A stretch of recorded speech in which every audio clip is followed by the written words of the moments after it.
History is important because it allows us to study our past, which in turn allows us to determine how we conduct ourselves in the present. History also helps us develop a vast understanding of the world today in order to gain an appreciation of how the world worked back then. So we can use that knowledge to bring about positive change. In the film, Defending Black Wall Street, it helps to advance our history so that the plight of Black people and their stories is not lost, stolen, or even strayed from. The producers of Defending Black Wall Street are with us today. They have protected the integrity of this sad but true story. We have with us Judith James, Frederick Williams, and Adric Cowens. Welcome to Black Press Live, Black Press's Fire broadcast. Thank you.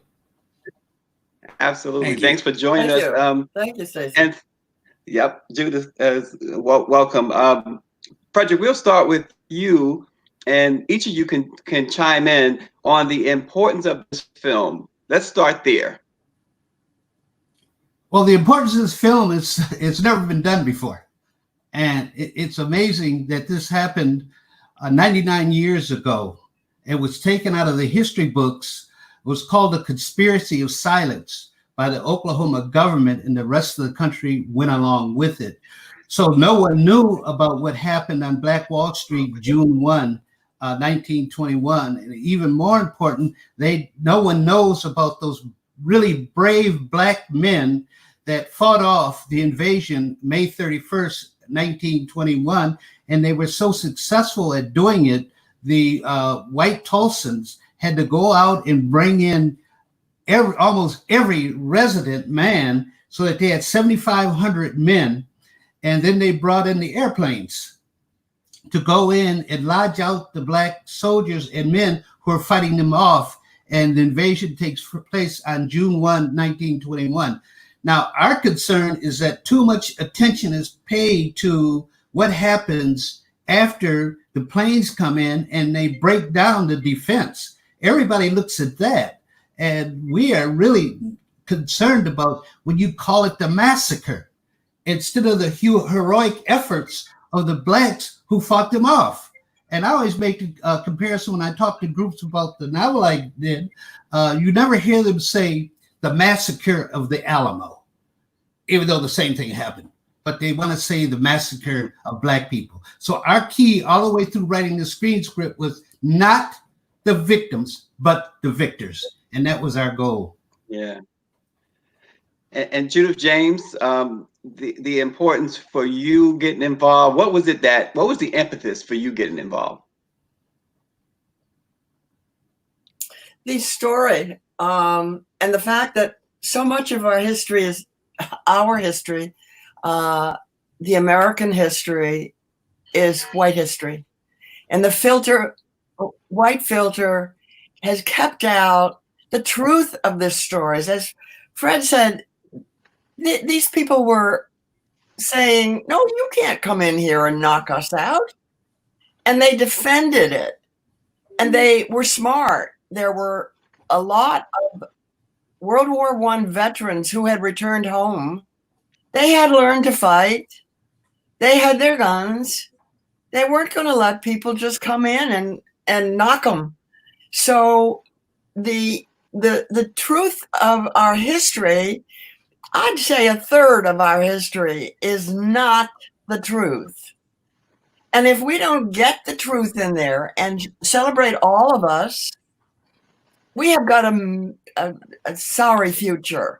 We have a sorry future right this minute, and we need to get it fixed. And this film, because we're all people in the entertainment business,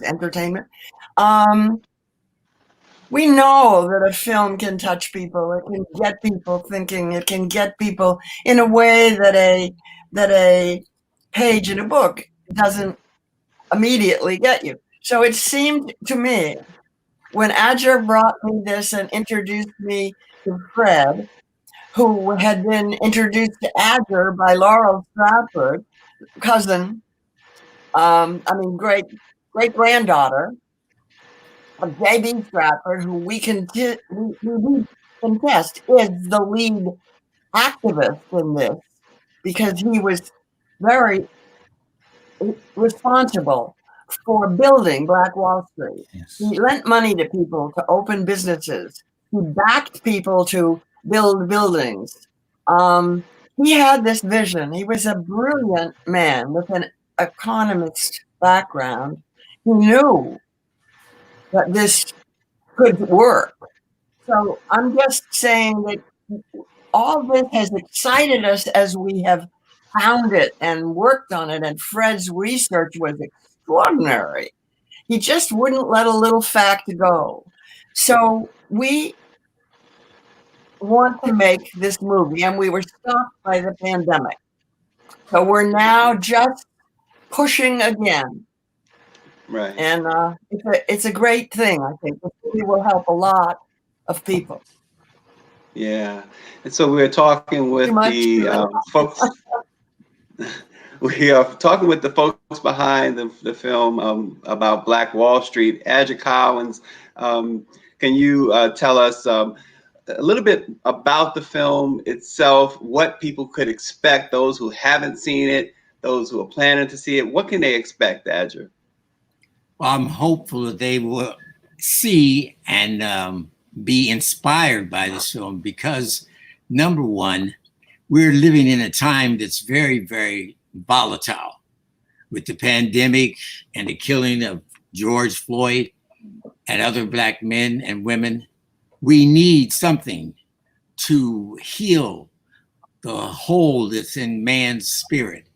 And that's the way I feel about this film. It is a film about people who are heroic, who didn't say yes, who said no, and stood up for themselves. And the story that's so beautiful that I think will inspire people is the fact that before the whites invaded them, they knocked everybody out of the box. So that first volley of the white people coming, the sharpshooters set them back. And it scared those white people to death that these Black people had that kind of knowledge and that kind of power.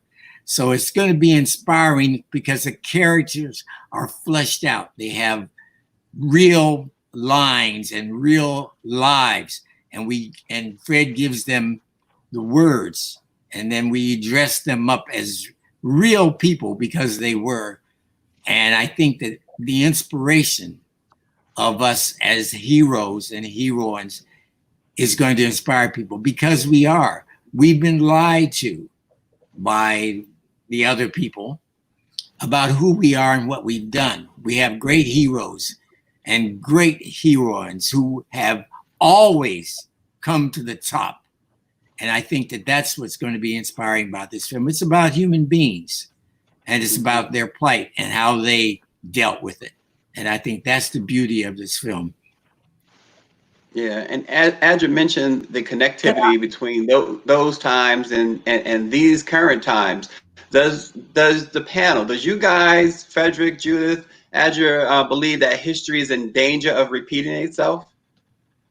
Oh, absolutely. I don't. Yes. I don't think. Well, yeah, but I don't think that the necessary end result is a battle. The end result is getting our history correct, giving kids pride, giving the people who don't know the story important information about how this happened. I mean, so many people that we tell this story to or talk about say, I didn't know that happened. I didn't know it. And you want to say, I know we all want to say, but it was, you know that it was. But the size of what happened in this town, 300 people killed at least. It's so Judith, that does go inciting. Yeah, Judith, that does go to the point. I think that the question is, if you don't know the history, you are bound to repeat it. And I think Frederick was going to speak to that. Frederick, if you don't know history, you're bound to repeat it. Is that correct? Absolutely. And we know that this country has a disease. That disease is racism. And it's been with us, how many, 400 years? My God, we tried the 60s with Dr. King. We thought we'd resolved the problem, and we haven't. And now we see what's similar is these shootings, these police shootings of Black kids. And it reminded me what happened in Tulsa when all the whites lined up in front of the police station. The police chief Gustafson said to his aide, I can't stop white people from going over there and killing, and he used the N-word. I won't get reelected. So the detective said, deputize them. He deputized all those whites, from kids to adults. So they went into Greenwood as deputies. And so that's, it's deputies, it's police. People are still doing the same thing. And I don't know if white Americans ever going to learn the lesson that they can't keep doing this. So I would say, I think that what's important here is we have to understand. Go ahead. I think we have to understand that this can be rectified if we do the movie, but it's still a problem. I'm sorry, Andrew. Go ahead. I think that what's important here is that we have to understand that in terms of this country, we have never been seen as human beings. We've always been seen as other. And white people have brainwashed themselves. All those negative images that came out in the 1900s of Black people, those weren't for us. Those were for white people.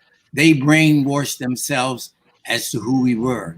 And in brainwashing themselves, the knowledge of who we were was lost because they really believed those images. And I think that we are trying to correct that image by showing the truth, not only of Black Wall Street, but of all the history in America where Black people have come to the forefront and risen.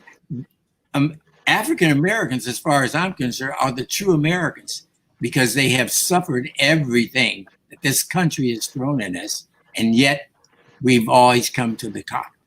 And I think that's going to be important in this film to see that also. Well, we are again speaking with the producers of Defending Black Wall Street. You guys are, you guys are immersed in this story. Our viewers may not be, right? So can you set the stage and share an overview of the actual story? Okay, I guess I think Fred could do that. Fred, yeah. 1 second. I would like to say that the film covers 8 months before this event happened. So it's about the people in the town recognizing that the KKK has come into Tulsa, recognizing that they're going to have, but not really knowing how hard they're going to have to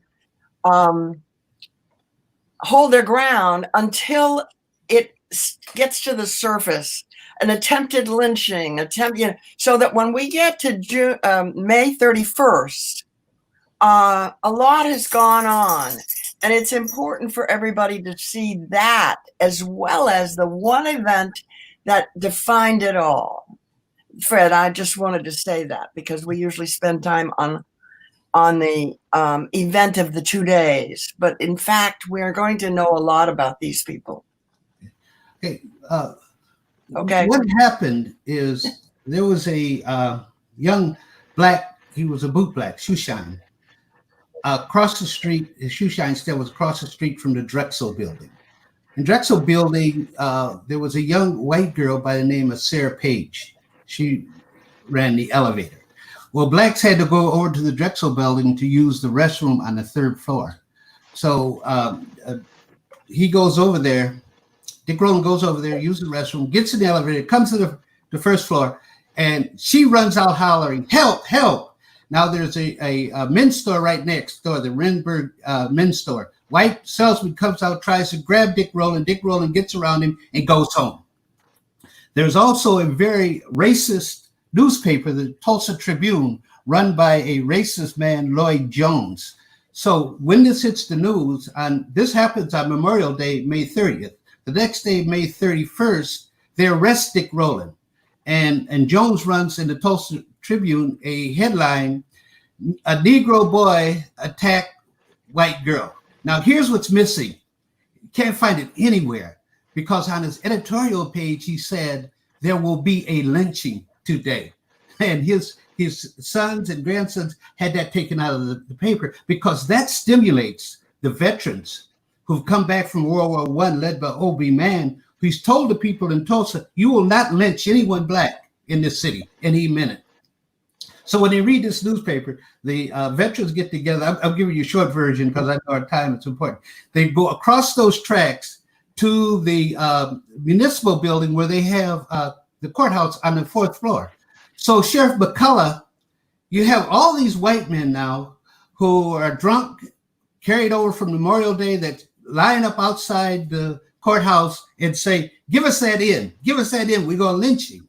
So McCullough comes out, the sheriff, and calms them down. Says, look, nobody's going to get lynched on my watch. I got sharpshooters on the top of the building. You can't get to him. The first person who comes on those steps will be shot. So he cools them down. Now you just got to picture this in 1921. All these black veterans march across the tracks in front of the building, the courthouse, between the whites and Dick Rowland. Sheriff McCullough comes out and says, "OB, what you doing, man? I got this under control. Please go back over on the other side of town." So just when he's convinced OB man, because OB says, "No, we're not going to. We're here to protect Miss Damie's baby boy," and so he convinces them. They start back across the tracks. White man, we believe it was one of the KKK, comes up to OB man. Now, OB man is a big brother, and says to him, what you doing with that gun on this side of town? OB man says, "I'll shoot you if I have to." And white man says, "I'll be damned." He goes for OB man. OB man shoots and kills him, and boom, that's all hell breaks loose. Now, I maintain in my writing, at that point, what happened on the elevator is forgotten. What's now happening is a black man on the white side of town in 1921 has shot and killed a white man. Now, you know how apartheid worked.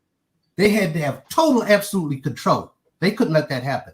And so that's when they go back and regroup. And as Adger said earlier, the first wave comes across those tracks and we wipe them out. And that's why we need to get away from May 31st. This thing didn't start on May 31st.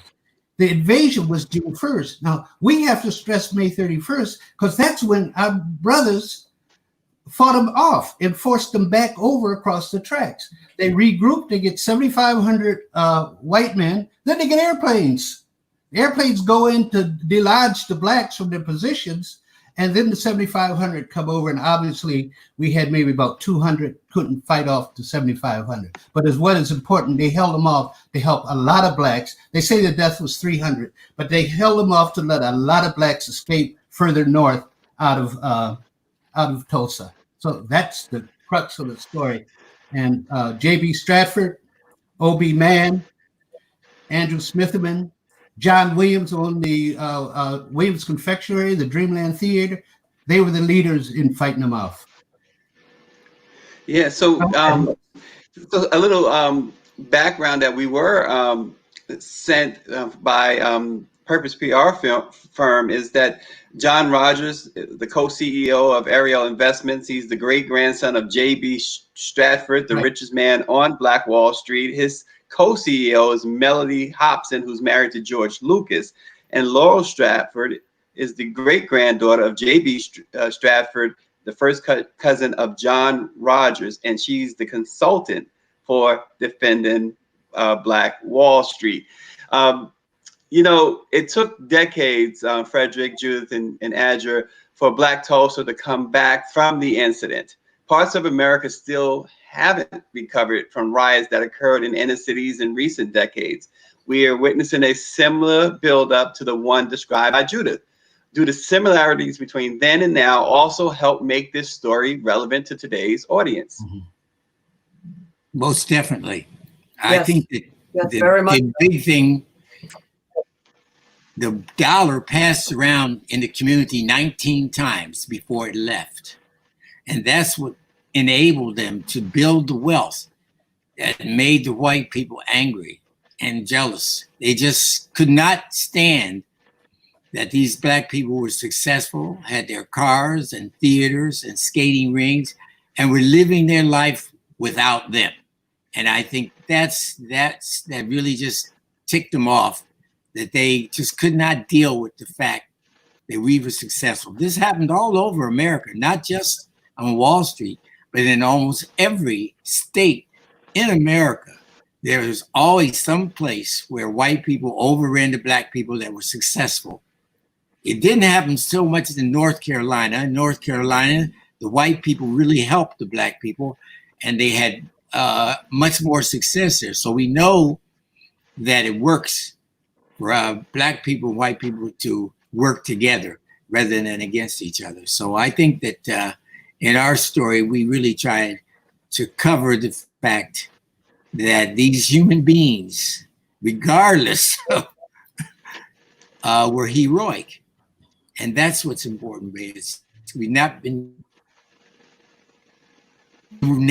seen a picture like this that is devoid of the white filter. And that's what's important. This is a black story by black people. Yeah. And Frederick, you wanted to chime in on that? Or Judith, I'm sorry. Judith was going to, yes. Well, what I want to do for the moment is connect that to now, which is, like Adger said, pride in people whose history has been wiped out, whose wealth was wiped out.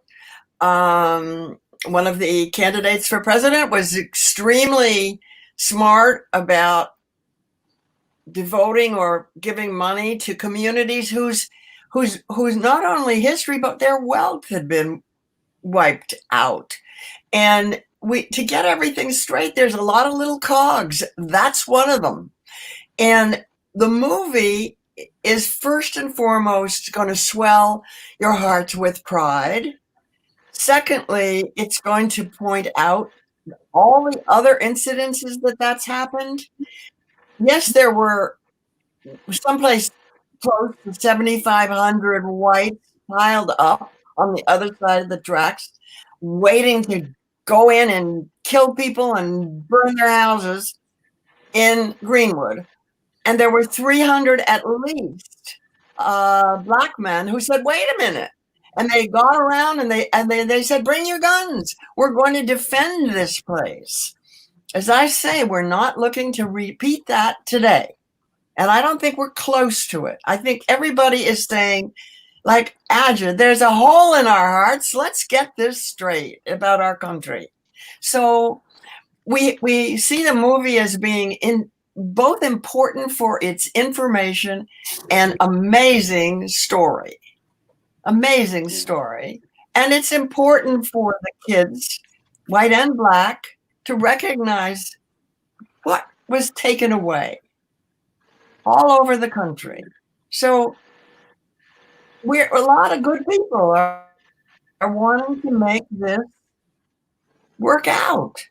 And this is a very great moment in our history to be saying, okay, let's get something straight here.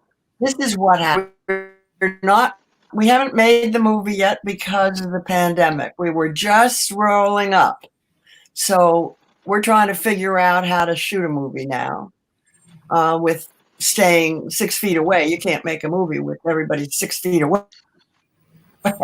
et cetera, et cetera. So we're excited about this. We're very excited about the example and what we're trying to say to our world and our country. Yeah. Well, and the few remaining moments we have defending Black Wall Street. This is an important story, obviously, an important film. What can our viewers do to help this project become a reality? As you mentioned, Judith, the whole social distancing and the pandemic has really put a crimp in some of the plans. But what can our viewers do to help this project become a reality? People need to know about Black Wall Street. They need to know that it existed and that it was decimated. $2.2 million worth of destruction in 1921. That's got to be 10 million, 20 million now. And it needs to be known. I think people have said when we've been, I mean, you know, we go someplace that's all we talk about, but they need to know that and it was duplicated, multiplied many times in our country. So they can't say the next time, we didn't know that.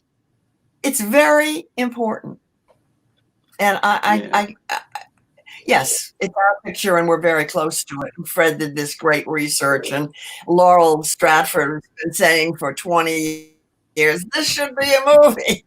And she was absolutely right. So we're doing it. But the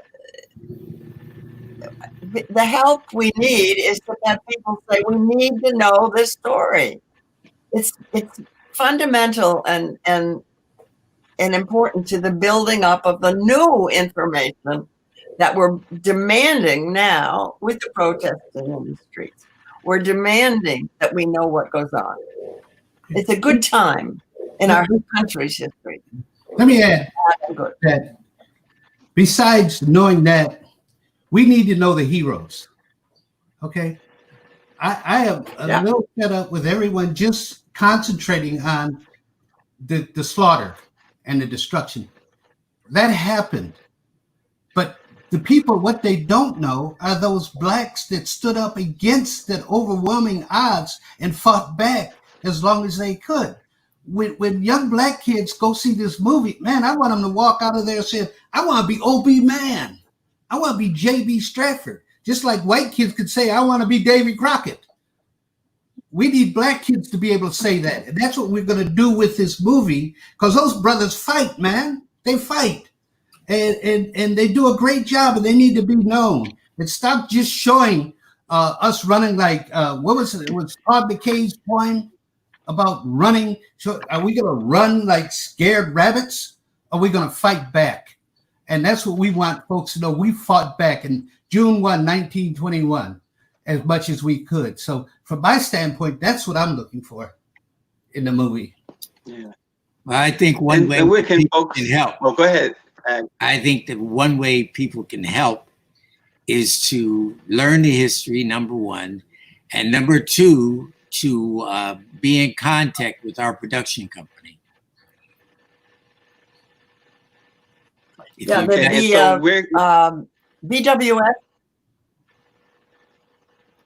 BWS1921.com is our website, and we keep updating it so people will know how we're doing, particularly how we're going to get the film shot. So please come. We'd love to see you on our website. And let me say this. I started, I'm a novelist, so I started the screenplay when Adria brought Judith in. So I said, oh, Judith, I got this great screenplay already done. I sent it to her and she threw it out the window. She literally was nice about it, but we started all over again in, I believe it was May 2018. 3 times a week for 3 hours until September 2019. We worked on this, and I mean, she was an instructor like, wow. So we finally, thanks to her, Adria, we were able to get a great screenplay. Now, it'll say screenplay by Frederick Williams. No, it's screenplay by Frederick Williams, Adria Collins, and Judith James. Yeah, absolutely. Well, And Frederick Williams, Judith James. By Laurel Stratford. Yes. Judith James, Frederick Williams, Adria Collins, Defending Black Wall Street. They are putting it together, and we will be following this. And we thank you all for joining us. At 4 o'clock today, we're going to continue a discussion that's been going on around the nation with all of the protests. We're going to talk to a family actually a unique family, and you'll see why when you tune in at 4 o'clock when we talk more about what's going on with all of the protests and the aftermath of the George Floyd situation. And then tonight at 7 o'clock Eastern time, we continue our music series, Black Music Appreciation Month, with the great CeCe Peniston. So join us at 4 today and then 7 p.m. this evening. Thank you, producers Frederick Williams, Judith James, and Adra Collins for joining us and sharing this great and important story. And please keep the Black Press updated on this project. We thank you. Everybody stay safe, and we'll see you later. Thank you. Thank you. Stacey, thank you very much.